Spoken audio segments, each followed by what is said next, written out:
숨쉬기 힘든 고통, 여러분은 짐작이나 해본 적 있으십니까? 여기 그 고통을 짊어지고 사는 사람들이 있습니다. 바로 심부전 환자들인데요. 심장 펌프 기능에 이상이 생겨 호흡이 힘들어지는 심부전. 한 번 발병하면 심장이 지속적으로 나빠져 입원을 거듭하고 결국 생명까지 위험해지는 무서운 질병입니다. 최근 국내에 심부전 환자가 크게 늘고 있는데요. 실제 환자들이 말하는 심부전은 어떤 병일까요? 12년 전 심부전 진단을 받은 60세 박성식 씨.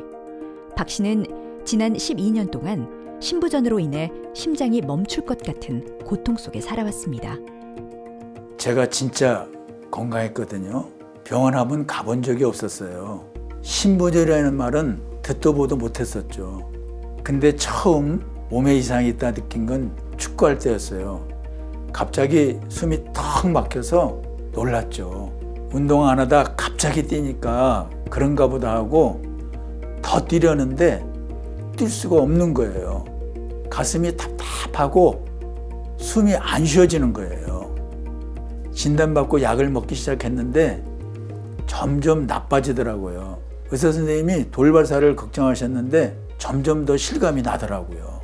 심부전은 암보다도 생존율이 낮은 위중한 질환입니다. 65세 이상의 사람들이 입원하거나 사망하는 가장 흔한 질병이기도 하죠. 일단 발병하고 나면 응급한 상황이 반복되고 입원도 거듭하게 되는데요. 심장질환 중 의료비가 가장 높은 것도 큰 부담이 아닐 수 없습니다. 심부전 환자 한 명이 1년 동안 지출하는 총 의료비가 평균 약 697만 원.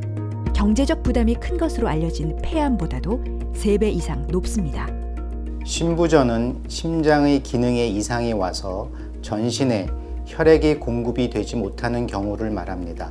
심부전을 심장질환의 종착역이라고 부르는데요. 심장 기능이 악화됐을 때 마지막으로 찾아오는 단계라고 보기 때문입니다. 심부전으로 심장이 혈액을 온몸에 제대로 공급하지 못하면 주로 하지가 붓는 부종, 호흡곤란, 심한 피로감, 기침 등의 증상이 나타납니다. 심부전 환자들이 겪는 불안과 우울감도 매우 큰데요. 박 씨 역시 이러한 심부전 증상을 겪었습니다. 처음에는 별다른 증상을 느끼지 못하던 박 씨는 이내 다리가 붓고 마비가 와서 걷기조차 힘들어졌습니다. 기력이 거의 남아있지 않은 상태가 돼서 물컵조차 들 수가 없었죠. 밤이 오는 게 무섭더라고요. 다리가 붓고 심해지면 마비가 와요. 그 통증이 굉장해요. 다리에 지온 거랑은 비교가 안 되게 아파요. 아프다고 소리 지를 때도 있었으니까요. 그러면 아내가 밤새도록 다리를 주물러 줬어요. 당연히 밤에 잠을 못 잤죠. 동통을 보고 나서야 겨우 쪽잠을 자곤 했어요. 첫째 딸 결혼식 때 남편에게 응급 상황이 왔어요. 갑자기 마비가 와서 중간에 나가서 응급처치를 해야만 했어요. 또 양복을 맞추러 가다가 갑자기 마비가 와서 갓길에 차를 세운 적도 있었어요. 마음이 급해지더라고요. 아빠 없는 결혼식이 될까봐 둘째 딸 결혼식도 당겼어요. 근데 이제 곧 있을 손주 100일 잔치도 함께 할 수 있어서 정말 꿈만 같아요. 심부전은 질환의 심각성에 비해 많이 알려져 있지 못합니다.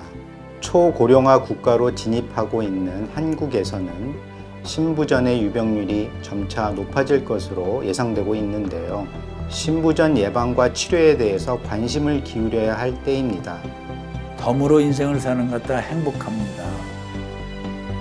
더 열심히 살아야 했다는 생각이 들어요.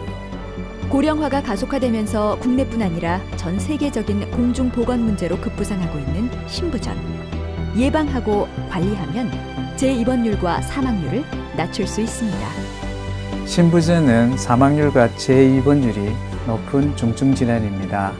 심부전의 원인 질환이 아주 다양하기 때문에 원인 질환만 정확하게 찾아내면 예방과 치료가 가능합니다. 따라서 환자분들께서는 전신부종이나 운동 시 호흡곤란 또는 전신 쇠약감이나 허약감 등의 증상이 있을 때 가까운 병원의 심장내과 또는 순환기내과 의사분을 찾아가셔서 신부전의 원인 질환을 정확하게 진단받으시면 되겠습니다. 의사의 지시에 따라 적절한 약물을 꾸준히 복용하고 필요한 경우 비약물요법 또는 수술요법을 병행하면 신부전을 잘 관리할 수 있습니다.